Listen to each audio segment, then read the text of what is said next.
Hello friends, अगर आप भी अपना आधार सेंटर ओपन करना चाहते हैं तो उसके लिए आपको आधार सुपरवाइज़र या ऑपरेटर का सर्टिफिकेट आपके पास होना चाहिए तथा आईआईबीएफ का जो सर्टिफिकेट होता है उसका भी सर्टिफिकेट आपके पास ज़रूर होना चाहिए। तो दोस्तों, आज की इस वीडियो में हम आपको आईआईबीएफ एग्ज़ाम में आने वाले महत्वपूर्ण प्रश्नों का ज्ञान कराने वाले हैं, जो आपको आईआईबीएफ की परीक्षा में आपके लिए काफ़ी हेल्पफुल हो सकते हैं। तो फ्रेंड्स, आप सभी का हमारे आईआईसीटी इंस्टीट्यूट के यूट्यूब चैनल पर एक बार फिर से बहुत बहुत स्वागत है। आशा करता हूं आप सभी हमारा वीडियो ज़रूर देख रहे होंगे और हमारी वीडियो से आपको काफ़ी मदद भी मिल रही होगी। तो दोस्तों, वीडियो को शुरू करते हैं, लेकिन वीडियो को शुरू करने से पहले अगर आप नए हैं तो चैनल को सब्सक्राइब ज़रूर कर लें और वीडियो को पूरा देखने के बाद अगर वीडियो अच्छा लगे तो वीडियो को लाइक ज़रूर करें। और आपके जो सहयोगी या मित्र या भाई बंधु हैं आईआईबीएफ के एग्ज़ाम देने जा रहे हैं या जाने वाले हैं तो उनको भी वीडियो का लिंक शेयर कर दें।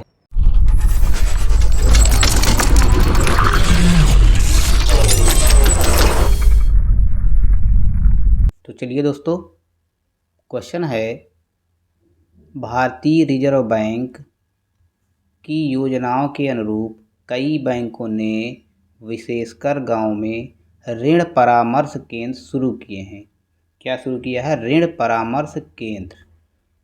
ऐसे केंद्रों के कार्य हैं, यानी यहाँ पे जो खाली स्थान है वहाँ पे केंद्रों के कार्य हैं, वो क्या हैं? नंबर में शो कर रहा है, वित्तीय उत्पादों, सेवाओं और वे कहाँ उपलब्ध हैं के बारे में जानकारी प्राप्त करना।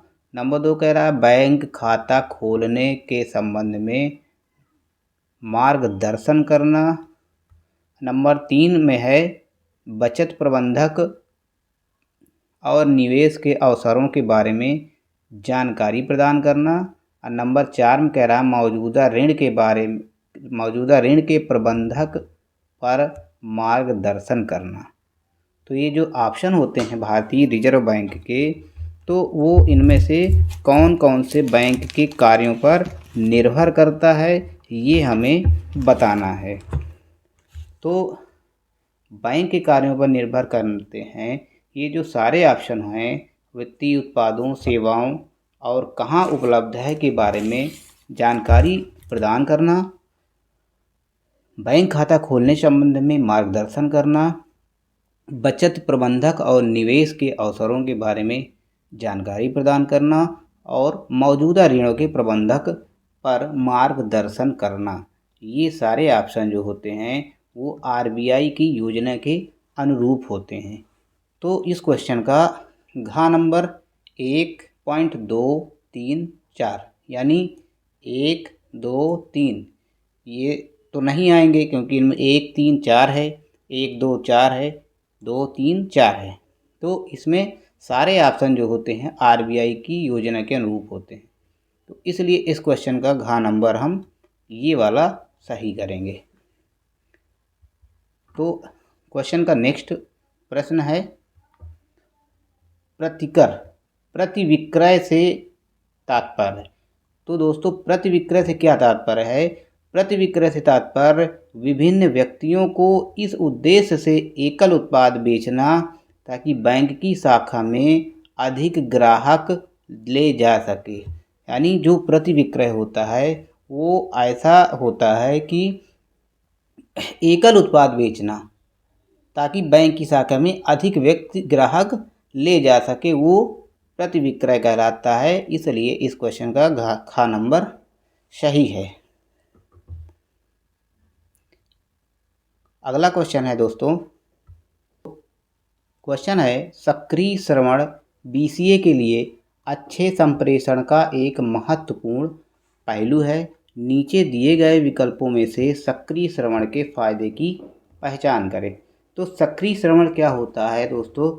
सक्रिय श्रवण ग्राहक की वास्तविकता वित्तीय आवश्यकता को समझने में मदद करती है। यानी सक्रिय श्रवण जो बीसीए होते हैं, जो सक्रिय होते हैं, जो ग्राहक की देखरेख के लिए, ग्राहक की सुविधाओं को ध्यान में रखते हुए उनका कार्य तुरंत करते हैं, उनके वजह से ग्राहक की जो वास्तविकता है, वित्तीय आवश्यकता को समझने में मदद मिलती है। वो सक्रिय श्रवण BCA के जो है अच्छे संप्रेषण का एक महत्वपूर्ण पहलू माना जाता है, इसलिए ऑप्शन ख सही है।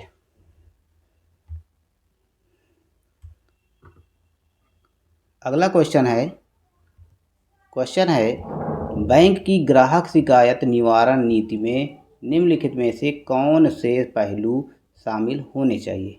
तो जो बैंक की ग्राहक शिकायत निवारण नीति है, उनमें ग्राहकों के साथ हर समय उचित व्यवहार किया जाना चाहिए, ये भी सही है। ग्राहकों को संगठन के भीतर उसकी शिकायत या शिकायतों को आगे बढ़ाने के तरीकों के बारे में बताया जाना चाहिए, ये भी सही है। बैंक को सभी शिकायतों का कुशलतापूर्वक और समय पर समाधान करना चाहिए, क्योंकि वे बैंक की प्रतिष्ठा को नुकसान पहुंचा सकते हैं, बिल्कुल राइट। चौथा ऑप्शन है ग्राहक की शिकायत का समाधान प्रदान करते समय सीमा का पालन करने की आवश्यकता नहीं है, बिल्कुल सीमा का पालन करने की आवश्यकता होती है, इसलिए ये वाला ऑप्शन गलत है, बाकी सही है। तो इसलिए इस क्वेश्चन के घ में केवल 1, 2 और 3 सही है, इसलिए ऑप्शन घ आपको सही निशान पे टिक लगाना है, सही का विकल्प चूज करना है। चलिए अगला क्वेश्चन देखते हैं। अगला क्वेश्चन है निम्नलिखित में से कौन सा कथन कारोबार प्रतिनिधि एजेंट, जिसको BCA कहते हैं यानी बिजनेस कॉरेस्पॉन्डेंस एजेंट, का सही वर्णन करता है। तो जो BCA का सही वर्णन करता है, BCA बैंक और आर्थिक रूप से वंचित लोगों के बीच एक मध्यस्थ या सेतु है, बिल्कुल सही। बैंक बिजनेस कॉरेस्पॉन्डेंस जो होते हैं, वो जो बैंक नहीं जा पाते हैं, वो गांव में सुविधा देते हैं, जिनसे लोगों को आसानी होती है और समय से उनकी समस्याओं का समाधान हो जाता है। BCA इसलिए एक मध्यस्थ सेतु का कार्य करते हैं। तो इसलिए इस क्वेश्चन का नंबर आपको सही मानकर ऑप्शन में सेलेक्ट करना है। चलिए अगला क्वेश्चन देखते हैं। अगला क्वेश्चन है निम्नलिखित में से किस अधिनियम के तहत बैंक को ग्राहक के खाते से संबंधित किसी भी जानकारी को वैधानिक रूप से प्रकट करने की आवश्यकता नहीं है। तो जो अधिनियम है बैंक और ग्राहक के बीच का, वो अधिनियम होता है बैंक कार्य बही साक्ष्य अधिनियम, जिसके माध्यम से ये अधिनियम ऐसा है कि इसमें बैंक को ग्राहक के खाते से संबंधित किसी भी जानकारी को वैधानिक रूप से प्रकट करने की आवश्यकता नहीं होती है। चलिए अगला क्वेश्चन देखते हैं। अगला क्वेश्चन है निम्नलिखित में से कौन सा किसी बैंक का कर्तव्य नहीं है। तो जो बैंक के कर्तव्य होते हैं, वो बैंक के कर्तव्य होते हैं ग्राहक के खाते के बारे में गोपनीयता बनाए रखने का, पासबुक खाता विवरण आदि जारी करने का कर्तव्य, चेक बिल आदि एकत्र करने का कर्तव्य, ग्राहक की व्यावसायिक गतिविधियों को उसकी ओर से चलाने का कर्तव्य, ये नहीं होना चाहिए, ये बैंक का कर्तव्य नहीं है, इसलिए इस क्वेश्चन का ऑप्शन घ ही सही रहेगा। नेक्स्ट क्वेश्चन है एक कारोबार प्रतिनिधि एजेंट BCA के रूप में आप एक निर्णायक ग्राहक की पहचान कैसे करेंगे। जो एक कारोबार प्रतिनिधि एजेंट है BCA के रूप में है, उसको आप अनिर्णायक ग्राहक की पहचान कैसे करेंगे। तो वे चाहते हैं कि उन पर तत्काल ध्यान दिया जाए। ये एक प्रकार से BCA जो होते हैं वो अनिर्णायक ग्राहक की पहचान कर लेते हैं कि जो भी ग्राहक आता है कि आएगा वो कुछ चाहता है कि तुरंत ध्यान दिया जाए, तो वो एक प्रकार से अनिर्णायक ग्राहक कहलाते हैं। चलिए अगला क्वेश्चन है प्रभावशीलता में सुधार लाने के लिए BCA के कुछ गुणों को आत्मसात करना होगा। नीचे दिए गए विकल्पों में से गलत कथन या कथनों की पहचान करें। नंबर 1 कहता है उसे ग्राहकों के प्रति संवेदनशील होना चाहिए, उसे वित्त और वित्तीय उत्पादों पर ज्ञान विकसित करना और उसे समझना चाहिए, उसे अपना आत्मविश्वास और कौशल विकसित करना चाहिए। नंबर 4 उसे वित्तीय उत्पादों की गलत बिक्री को बढ़ावा देना चाहिए। तो इसमें कह रहा है प्रभावशीलता में सुधार लाने के लिए BCA को कुछ गुणों को आत्मसात करना होगा। तो कौन सा गुण है? जो विकल्प इनमें से गलत है। तो जो आत्मसात करने वाला गुण होगा वो नहीं होगा, जो गलत होगा वो होगा उसे वित्तीय उत्पादों की गलत बिक्री को बढ़ावा देना चाहिए। तो BCA को कभी गलत बिक्री पर बढ़ावा नहीं देना चाहिए, इसलिए केवल ग वाला उत्तर क्या है? ऑप्शन गलत है। ठीक है, चलिए नेक्स्ट आते हैं अगले प्रश्न पर। अगला प्रश्न है ग्राहक की शिकायत पर कार्रवाई करते समय निम्नलिखित में से कौन सी एक उपयुक्त रणनीति नहीं है? यानी जो ग्राहक की जब शिकायत की जाती है उस पर ग्राहक की जो शिकायत की गई है उस पर कार्रवाई करते हुए, यानी ग्राहक द्वारा की गई शिकायत पर कार्रवाई जब की जाती है उस पर गलत रणनीति है कि बैंक की नीतियां केवल दिशा निर्देश है, ग्राहक की सेवा करने के लिए आप अनदेखी कर सकते हैं। ये एक प्रकार का रणनीति नहीं है।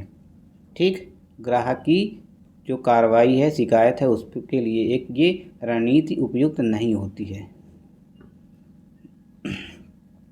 चलिए नेक्स्ट क्वेश्चन पर ध्यान देते हैं। निम्नलिखित में से कौन सा संप्रेषण का एक प्रभावी रूप नहीं है? संप्रेषण यानी जब कस्टमर कुछ बोलता है, ग्राहक कुछ बोलता है, तो उस पर प्रभावी जो रूप होता है वो कौन सा नहीं होता है? वो होता है BCA द्वारा समझना, यानी BCA को समझने वाला एक ये प्रभावी रूप नहीं माना जाएगा।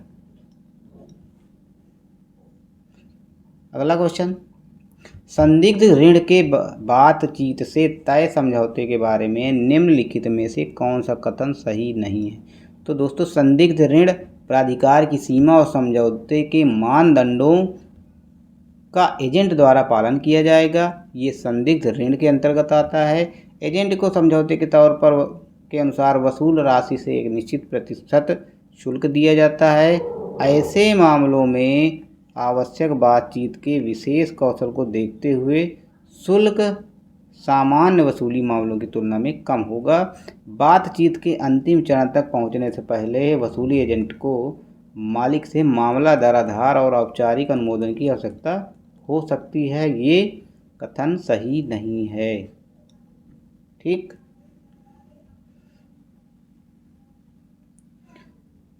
अगला क्वेश्चन है दोस्तों, कुछ परिदृश्यों में बैंक उन वसूली एजेंटों को समझौता करने की शक्तियाँ प्रत्यायोजित कर सकते हैं जिन्होंने संदिग्ध ऋणों में वर्गीकृत ऋणों पर बातचीत करने और एक बड़े वसूली करने में विशेषता साबित की है। निम्नलिखित में से कौन सा ऐसा परिदृश्य नहीं है? तो जहां प्रतिभूति दस्तावेज गायब हैं या क्षतिग्रस्त हैं और न्यायालय में दाखिल नहीं किए जा सकते, ये परिदृश्य एक प्रकार का परिदृश्य नहीं कहलाएगा। आपको सिर्फ उत्तर ध्यान देना है, यही रट के जाना है, यही क्वेश्चन आपको एग्जाम में मिलेंगे। चलिए नेक्स्ट क्वेश्चन है दोस्तों, नाबार्ड ने 1982 में ऋण के माध्यम से विकास के 5 सिद्धांतों का प्रचार करने के लिए VVV कार्यक्रम शुरू किया। VVV का पूर्ण रूप क्या है? दोस्तों प्रश्न जो आपको रिपीट कराए जा रहे हैं, ये क्वेश्चन एग्ज़ाम में भी उसी तरह रिपीट होके आ रहे हैं, इसलिए बार बार वही क्वेश्चन आपको दिखाए जा रहे हैं ताकि ये क्वेश्चन आपके दिमाग में बैठ जाएं, एग्ज़ाम में जाएं, आप तुरंत देख लें, उत्तर समझ जाएं। तो इस क्वेश्चन का VVV का पूर्ण रूप होगा विकास वॉलंटियर वाहिनी। विकास वॉलंटियर वाहिनी। नेक्स्ट है, निम्नलिखित में से कौन सा व्यवहारिक परिप्रेक्ष्य से इरादतन चूककर्ता का संकेत? तो जो इरादतन चूककर्ता होता है वे होता है किसी न किसी बहाने वसूली एजेंटों का जवाब देने से बचना। जो इरादतन चूक करते हैं यानी जो सोच ले कि मुझे चूक करनी है, तो वो यही होगा कि किसी न किसी बहाने वसूली एजेंटों का जवाब देने से बचने वाले इरादतन चूककर्ता होते हैं। नेक्स्ट क्वेश्चन है, निम्नलिखित में से कौन सा नाबार्ड द्वारा शुरू किए गए किसान क्लब कार्यक्रम 2005 का सर्वोत्तम वर्णन करता है? तो दोस्तों जो किसान क्लब कार्यक्रम है नाबार्ड का, वो नाबार्ड के समर्थन और वित्तीय सहायता से बैंकों की ग्रामीण शाखाओं और गैर सरकारी संगठनों और किसान विकास केंद्रों आदि द्वारा आयोजित या संगठित ज़मीनी स्तर के अनौपचारिक क्लब होते हैं, जो नाबार्ड द्वारा शुरू किया गया था। ये 2005 में शुरू किया गया था। ये किसानों के लिए हुआ है। तो इस क्वेश्चन का ख नंबर सही है। नेक्स्ट क्वेश्चन है दोस्तों, निम्नलिखित में से किसे ऋण वसूली के लिए प्रभावी रणनीति कहा जा सकता है? नंबर 1, वसूली का समय देनदारों के नकदी प्रवाह पैटर्न के अनुरूप होना चाहिए। विभिन्न प्रकार के देनदारों के लिए अलग अलग वसूली रणनीति अपनाएं। नंबर 3, वसूली का प्रयास देनदार के साथ अच्छे संबंध स्थापित करने के साथ शुरू होना चाहिए। नंबर 4 कह रहा है काम की कठिन प्रकृति को देखते हुए वसूली प्रक्रिया का बैंक विशिष्ट वसूली मानदंडों के अनुरूप होना चाहिए। होना जरूरी नहीं है। तो जरूरी नहीं का मतलब ये नहीं होगा, ये ऑप्शन जरूरी नहीं होगा क्योंकि जरूरी होना चाहिए। तो इसलिए ऑप्शन 1, 2, 3 सही है, लेकिन चौथा गलत है। तो केवल का में 1, 2 और 3 सही होगा। चलिए नेक्स्ट क्वेश्चन देखते हैं दोस्तों। खाता खोलने के लिए फोटोग्राफ प्राप्त करने के दिशा निर्देश के संबंध में निम्नलिखित में से कौन सा कथन सही नहीं है? तो खाता खोलने के लिए आपको पता है कि खातों से संबंधित सभी खातों अर्थात बचत खाता एवं चालू खातों का परिचालन करने के लिए अधिकृत व्यक्तियों सहित सभी फोटोग्राफ बिना किसी अपवाद के प्राप्त किए जाना चाहिए। ये बैंक का कार्य होता है।